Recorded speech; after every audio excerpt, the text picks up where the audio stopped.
বাংলাদেশের উন্নয়নের দিকে তাকালে এখন আমাদের লজ্জা লাগে বললেন পাকিস্তানের প্রধানমন্ত্রী। অর্থনৈতিক দিক দিয়ে বাংলাদেশ ব্যাপক উন্নতি করেছে। বাংলাদেশের দিকে তাকালে এখন লজ্জিত হই। করাচিতে স্থানীয় ব্যবসায়ীদের সঙ্গে এক বৈঠকে এমন মন্তব্য করেছেন পাকিস্তানের প্রধানমন্ত্রী শাহবাজ শরীফ। শাহবাজ শরীফ বলেন, আমি যখন ছোট ছিলাম তখন তৎকালীন পূর্ব পাকিস্তানকে পাকিস্তানের উপর বোঝা হিসেবে দেখা হতো, কিন্তু শিল্প প্রবৃদ্ধিতে তারা এখন অসাধারণ অগ্রগতি সাধন করেছে। আর তাদের এই উন্নতির দিকে তাকালে এখন আমাদের লজ্জা লাগে।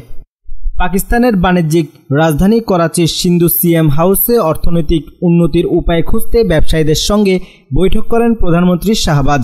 ব্যবসায়ী নেতারা অর্থনৈতিক সমস্যার মোকাবেলায় শাহবাজ শরীফের দৃঢ় সংকল্পের প্রশংসা করলেও সাবেক প্রধানমন্ত্রী ইমরান খানের গ্রেফতারের পরিপ্রেক্ষিতে পাকিস্তানের রাজনৈতিক স্থিতিশীলতা নিয়ে উদ্বেগ প্রকাশ করেছেন।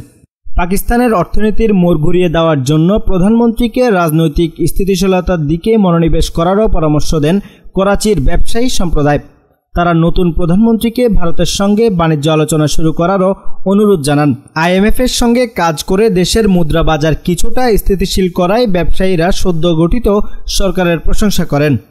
আরও প্রশংসা করেন আরিফ হাবিব গ্রুপের প্রধান আরিফ হাবিব।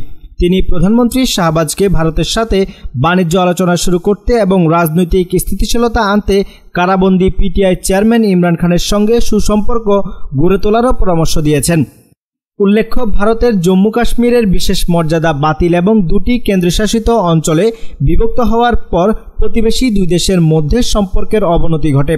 নরেন্দ্র মোদীর সরকারের এই পদক্ষেপে ইসলামাবাদ তীব্র প্রতিক্রিয়া জানায়, যার ফলে কূটনৈতিক সম্পর্ক হ্রাস পায় এবং ভারতীয় রাষ্ট্রদূতকে বহিষ্কার করা হয়। ভারতের সঙ্গে সরাসরি বাণিজ্য সম্পর্ক ছিন্ন করে দেশটি। প্রিয় দর্শক বন্ধু, পাকিস্তানের প্রধানমন্ত্রী শাহবাজ শরীফ অবশেষে স্বীকার করলেন বাংলাদেশের উন্নতি পাকিস্তানের তুলনায় হাজার গুণ বেশি হয়েছে। এই বিষয়ে আপনার মূল্যবান মন্তব্য কমেন্টের মাধ্যমে জানিয়ে দিন। ভিডিওটি ভালো লাগলে অবশ্যই চ্যানেলটি সাবস্ক্রাইব করুন। দেখা হচ্ছে নতুন কোনো ভিডিওতে। আল্লাহ হাফেজ।